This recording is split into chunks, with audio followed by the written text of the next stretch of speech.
So how much does nonverbal communication matter in terms of meaning? Nonverbal communication can also be called silent language, and it's basically the gestures, the facial expressions, the body movements that we use and have that convey meaning to others, generally as we're speaking to them. It doesn't have to be, because of course, if someone is standing like this, right, 4-year-old, for instance, you get a sense of what that young child is saying, even without having to ask. So it turns out that at least 60% of meaning is carried by our gestures and facial expressions. So while words matter, it's really how, what else are you doing as you say those words that carries the meaning? Nonverbal communication is, in our bodies. And then there are also things like, what kinds of sounds do you make? How do you, articulate or clip off your words, right? And that's another type of aspect of language. But for now, let's stick with nonverbal communication, or gestures and facial expressions. So these are 3 of the major aspects of nonverbal communication, or how meaning is expressed through the body. The first is proxemics, and proxemics has to do with how people use space and how close they get to one another. If you've traveled, you know that some cultures are more high touch than other cultures.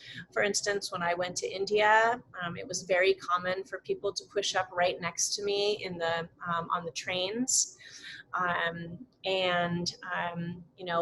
Going through Latin America, people are much more likely to greet you closely and stand closer to you than, say, if you were in the United States, where we like a nice big space bubble, right?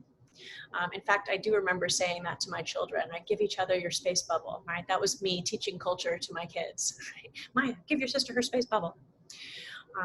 So proxemics also is, for example, the idea of getting in the elevator, right? What's normal for getting in the elevator in any particular city in the world?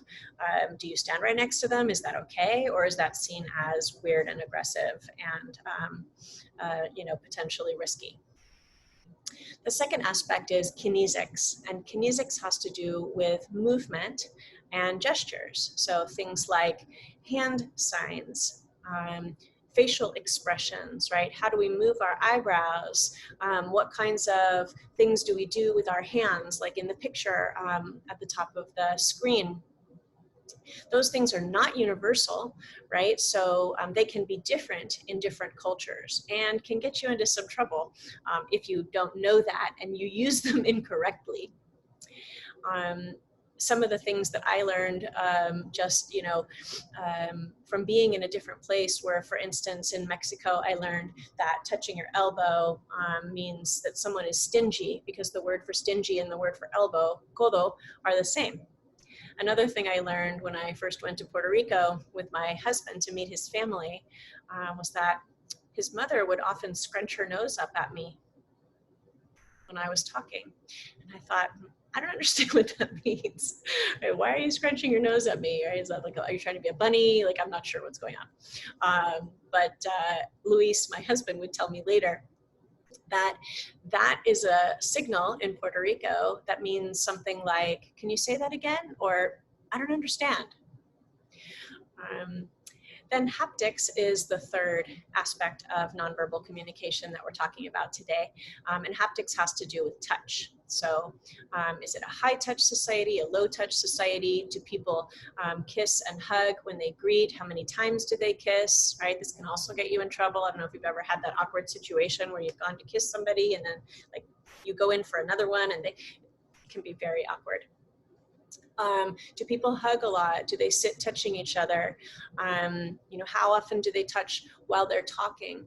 So, looking at this also can give us a sense of, when we travel, right, looking at all 3 of these things, how to fit in with our bodies in the culture, right? So if you know something about the proxemics, the kinesics, and the haptics, what the norms of these are in different cultures, you'll have a much easier time adapting to life in those cultures. So as I said, gestures are not universal, right? There are gestures that we use, such as the gesture for A-OK or for peace, that in those forms or turned around and facing the other way are actually, really bad curse words and can really get you in trouble if you are using them incorrectly. This is an excerpt from a longer infographic, which is really terrific. If you'd like to see more, you can click at the bottom.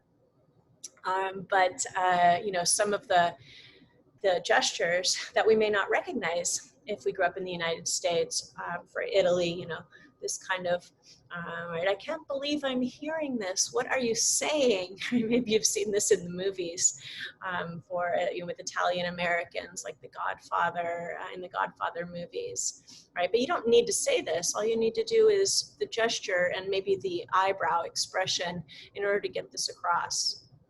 One of the things I really like from the Nepalese images here is that in Nepal, if someone goes like this, swivels their hand from the wrist, it means no, as if they were shaking their heads. When I went to India, I was suddenly struck by the fact that people don't only shake their heads yes and no, but also to the side, right? The Indian head bobble. And they use it for a lot of different reasons. So I really had to get used to this head bobble. Does it mean yes? Does it mean no? Does it mean maybe? And it can mean a lot of different things, including just emphasis.